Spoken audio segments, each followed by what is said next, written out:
Baik, bismillahirrahmanirrahim. Assalamualaikum warahmatullahi wabarakatuh. Waalaikumsalam warahmatullahi wabarakatuh. Kembali lagi bersama saya Irwan Hidayat di channel Rumah Institut. Alhamdulillah, pada siang hari ini kita jumpa kembali di channel yang tentunya mencerdaskan dan menginspirasi untuk kita semua. Dan tentunya tidak kalah menarik, pada siang hari ini kita membahas isu-isu krusial yang tentunya isu-isu internasional yang tentunya sangat ada hubungannya dengan negara kita, yaitu Indonesia. Nah, pada kesempatan kali ini saya mendatangkan salah satu mahasiswa Universitas Indonesia S2 yang tentunya dia mengambil jurusan kebijakan publik dalam perekonomiannya. Nah, tentunya dia adalah salah satu mahasiswa yang mendapatkan beasiswa LPDP di tahun 2021 sampai hari ini dalam proses menjalankan perkuliahan S2 di Universitas Indonesia tentunya. Nah, tak kalah menarik, hari ini saya mencoba mengangkat tema yang tentunya sangat menarik, krisis di atas krisis. Sri Lanka bangkrut, Indonesia tetap lanjut. Nah, tentunya kawan-kawan sekalian pasti penasaran maksudnya ini apa. Berbicara tentang Sri Lanka, apa hubungannya dengan kita yang tentunya harus dibahas. Dan ini tentunya saya tidak panjang lebar, tentunya tak kenal maka tak sayang. Nah, tentunya harus perkenalkan dulu siapakah beliau. Tentunya saya sapa beliau terlebih dahulu. Assalamualaikum Mas Wijanto. Waalaikumsalam warahmatullahi wabarakatuh. Bagaimana kabar Mas? Alhamdulillah sehat Mas Irwan. Alhamdulillah, bersyukurillah, sehat walafiat semuanya, tentunya untuk kita semua. Jadi kita tidak jauh dari apa yang kita bahas tentang tema besar, yaitu Sri Lanka, Mas. Mungkin Mas Wijanto ini kan mengambil jurusan pembangunan ekonomi lah, yaitu lebih kepada kebijakannya. Tentunya kira-kira bagaimana Mas Wijanto selaku sebagai mahasiswa, sebagai harapan tonggak dari masyarakat Indonesia melihat kondisi ekonomi di Indonesia itu sendiri, mungkin seperti apa Mas? Monggo. Sebelumnya terima kasih Mas Irwan selaku Direktur Rumah Institut telah mengajak saya untuk berdiskusi pada siang hari ini untuk membahas dan berdiskusi bareng terkait tema yang sangat menarik ini ya, tentang krisis di atas kritis. Sri Lanka bangkrut, Indonesia tetap lanjut. Pertama-tama bagi para penonton setianya Rumah Institut, izinkan saya memperkenalkan diri. Nama saya Wijanto. Saya dari mahasiswa S2 Magister Perencanaan Ekonomi dan Kebijakan Publik Universitas Indonesia, dan alhamdulillah juga mendapatkan beasiswa LPDP 2021. Menarik tema yang kita bahas hari ini terkait kondisi Sri Lanka yang hari ini telah menjadi perbincangan baik nasional maupun internasional, yang dimana kondisinya riskan ya, negara ini sudah bangkrut. Nah, sebelum kita lebih lanjut membahas tentang bagaimana kondisi Sri Lanka dengan kondisi Indonesia hari ini, kita harus melihat dulu kondisi perekonomian Indonesia hari ini itu bagaimana. Selepas pandemi, tidak ada negara satupun yang lolos dari badai pandemi tersebut. Artinya apa? Semua negara mengalami resesi ekonomi.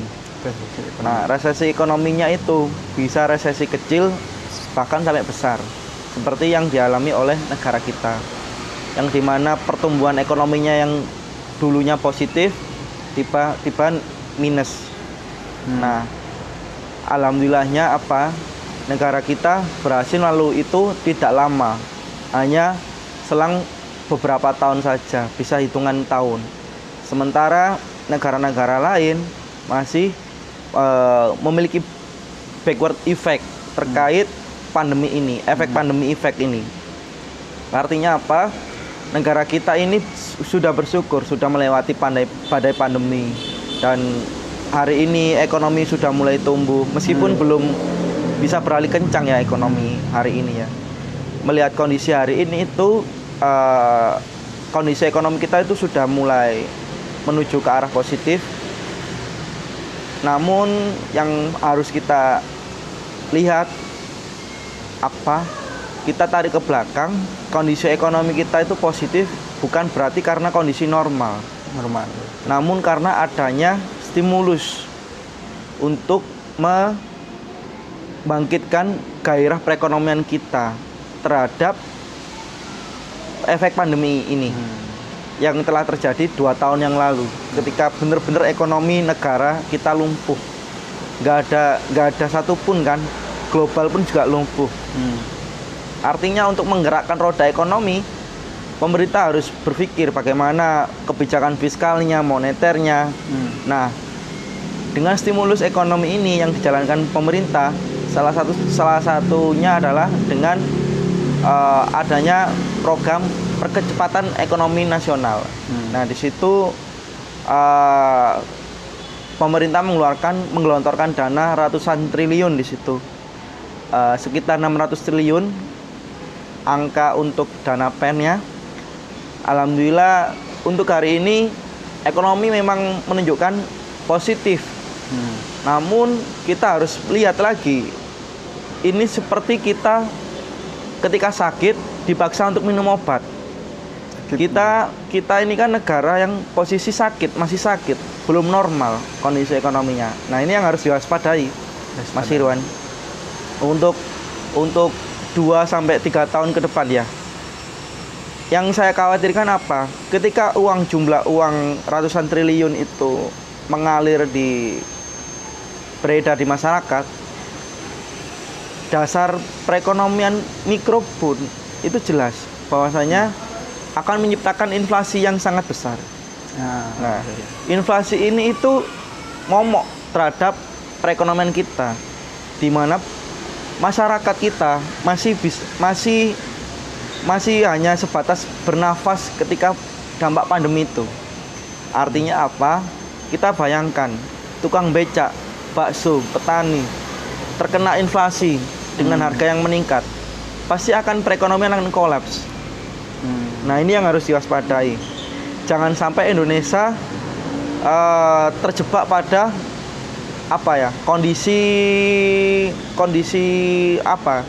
kondisi kagum semata pada hari ini. Kita harus waspada 2-3 tahun lagi. Nah, hubungannya apa dengan Sri Lanka? Sri Lanka itu dulu adalah negara yang jaya, sama dengan Indonesia. Entah bagaimana mereka terkena sistem ekonominya yang gagal pada masa presiden yang hari ini, yang telah mengundurkan kemarin dan melarikan diri ketika diserang rakyatnya pada saat di parlemen istananya. Nah, kita sebagai warga negara Indonesia jangan hanya terbuai dengan kita lepas dari pandemi kita lepas dari pandemi, uang sudah mengalir. Nah, kita harus melihat itu. Kita uang ratusan triliun itu juga dari mana? Itu yang harus kita waspadai. Itu akan menjadi utang bagi rakyat Indonesia, bukan utang pemerintah. Yang membayar itu rakyat. Melalui apa? Pajak. Pasti kan, melalui pajak kan. Dari anggaran pemerintah kan dapatnya dari pajak.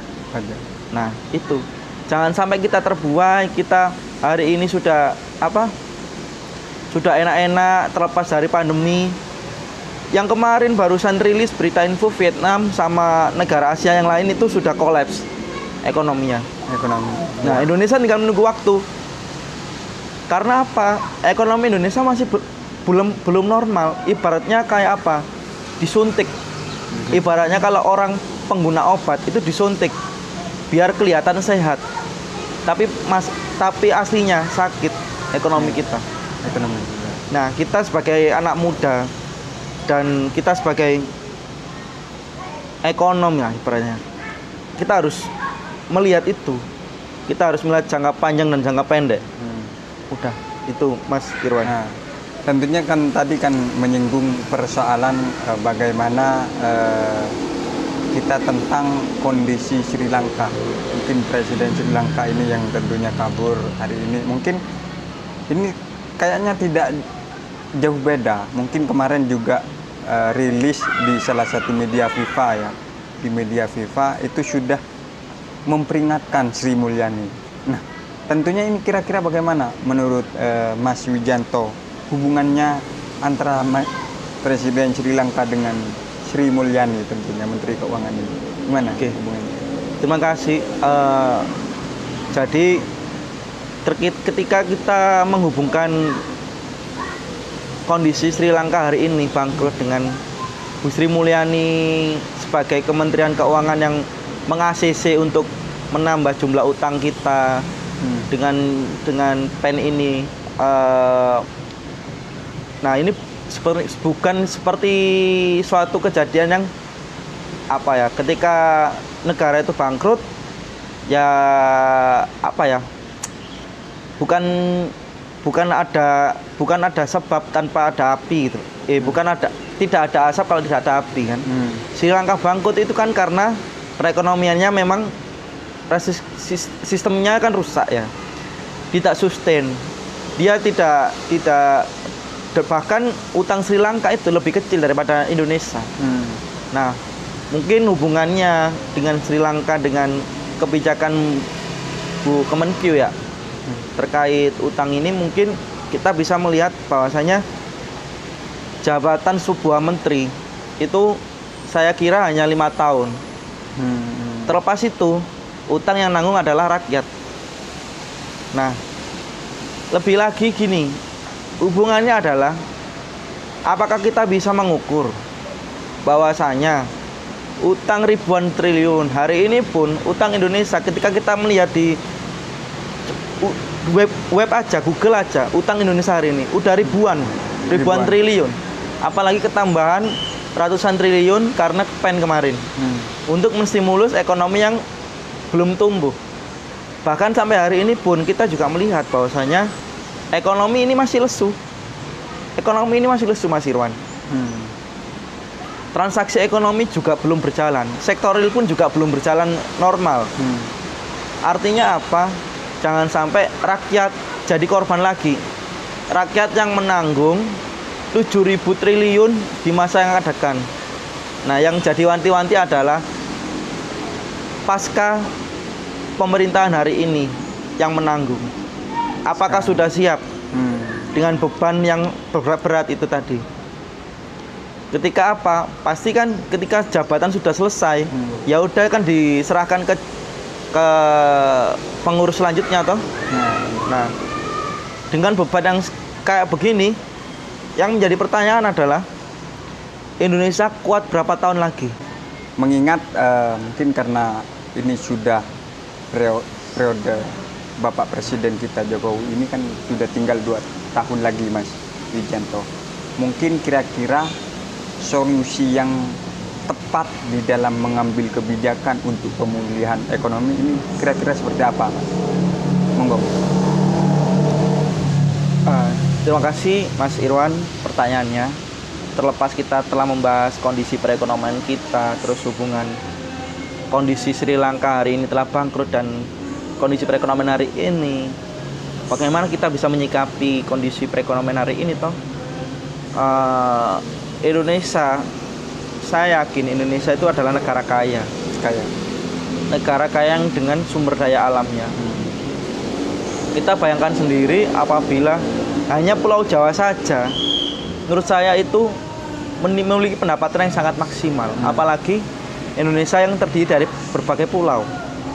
Nah, Indonesia hari ini itu masih perekonomiannya masih bersifat ekonomi bilateral. Ekonomi yang ketergantungan antar negara satu dengan negara lain. Kita bayangkan saja Mas Irwan, apabila negara Indonesia kita ini ekonomi kita itu tertutup, sumber daya alam kita kelola sendiri. Kita nggak usah ketergantungan negara lain. Nah, faktor apa yang belum bisa itu terjadi sampai hari ini? Apa? Sumber daya manusia. sumber daya manusia. Kita keterbatasan sumber daya manusia. Kita kaya akan sumber daya alam.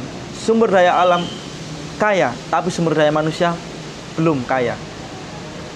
Untuk mengelola kekayaan alam, kebanyakan kekayaan alam kita yang ngelola itu luar negeri, Mas Irwan. Dan itu akan menjadi bumerang bagi kita. Kita seakan-akan tertekan dengan kondisi dolar, tertekan dengan kondisi-kondisi perang Rusia Ukraina. Seakan-akan ketika ada Rusia perang dan Ukraina perang, ketahanan pangan kita kurang, kayak gitu. Itu kan sebenarnya kan misal kita narasikan kan nggak apple to apple, Mas. Sementara kan nenek moyang kita kan selalu menggaungkan bahwasanya Indonesia itu ditanam pun itu sudah tumbuh.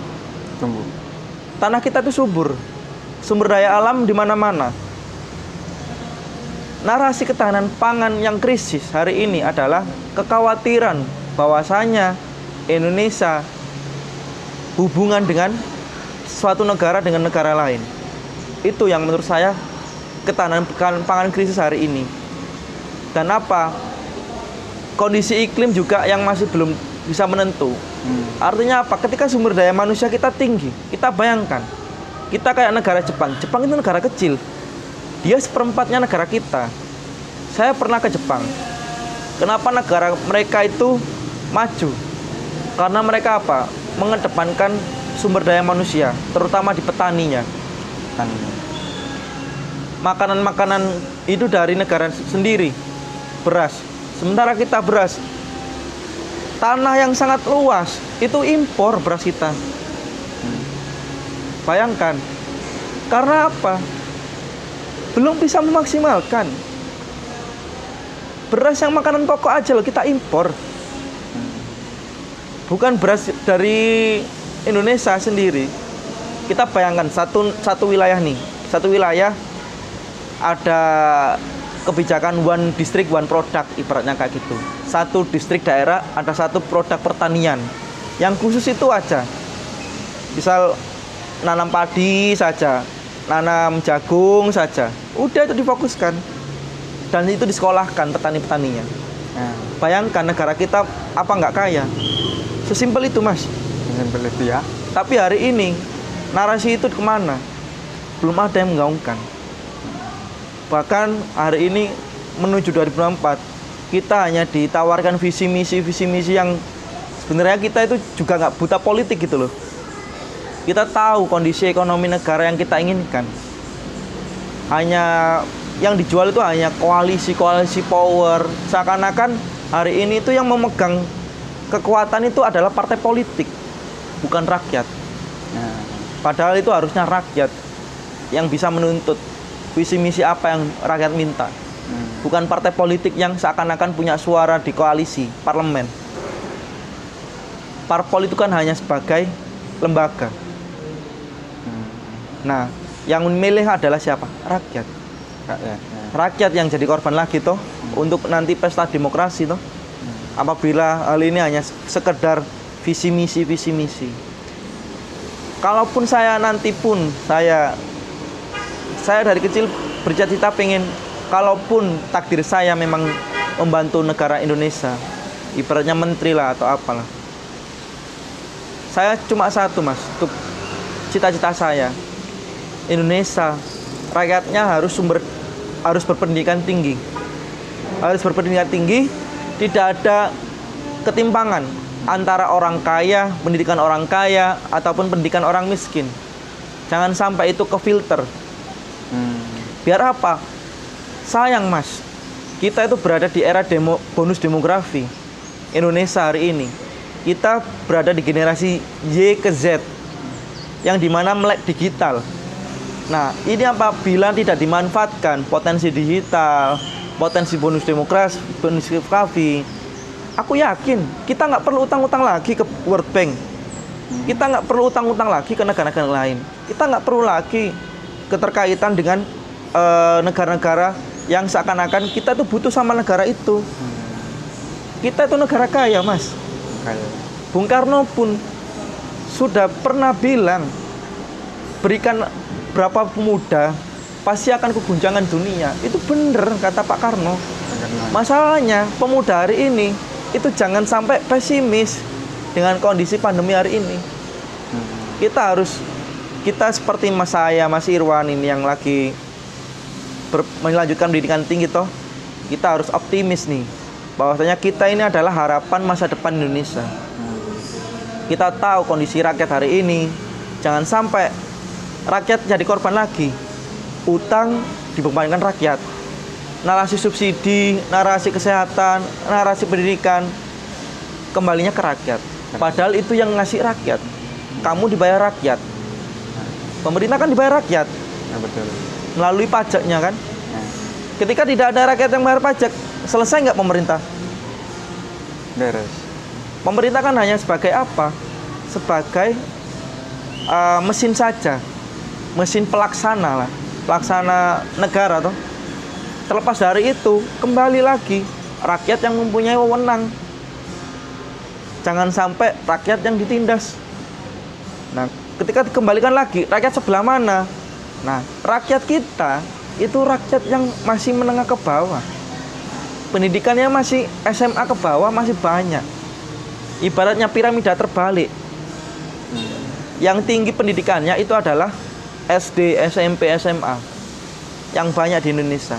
Bukan yang S3, bukan yang S2, bukan yang S1. Bahkan itu nggak digaungkan. Hanya sekedar formalitas untuk pendidikan itu. Nah, mungkin yang terakhir, Mas Wijanto, apa yang Mas Wijanto harapkan? Mungkin ini lebih kepada closing statement yang terakhir, closing statement dari Mas Wijanto, harapan untuk Indonesia itu sendiri. Monggo. Mungkin ini untuk closing statement ya Mas Irwan ya. Harapan saya terhadap negara kita ini, negara Indonesia ya. Negara Indonesia itu kaya. Sejak saya dilahirkan di negara ini, saya sangat bersyukur bahwasanya kita berada di berbagai macam budaya, tapi minim terhadap kekerasan, tinggi akan toleransi, kaya akan sumber daya alam. Negara kita kaya, tapi jangan sampai negara kita itu dibodohi terus sama antek-antek yang bisa masuk ke Indonesia. Ingat, para pendiri-pendiri negara kita selalu menekankan politik gerakan non-blok, terutama juga dalam bidang hal ekonomi. Jangan sampai ketika kita ketergantungan terhadap suatu ekonomi negara, jangan sampai itu menekan terhadap negara kita. Kayak gitu. Apalagi ada dengan dengan kekuatan negara kita, jangan sampai kita dipecundangi oleh negara lain. Itu yang menjadi harapan saya, Mas Irwan. Kita harus menguatkan sumber daya manusia, potensi anak-anak pemuda. Jangan sampai anak pemuda ini dibuat pesimis dengan kondisi ekonomi hari ini. Itu tugas pemerintah. Kita harus siapkan 5 tahun, 10 tahun, 15 tahun Indonesia hari ini itu jadi apa.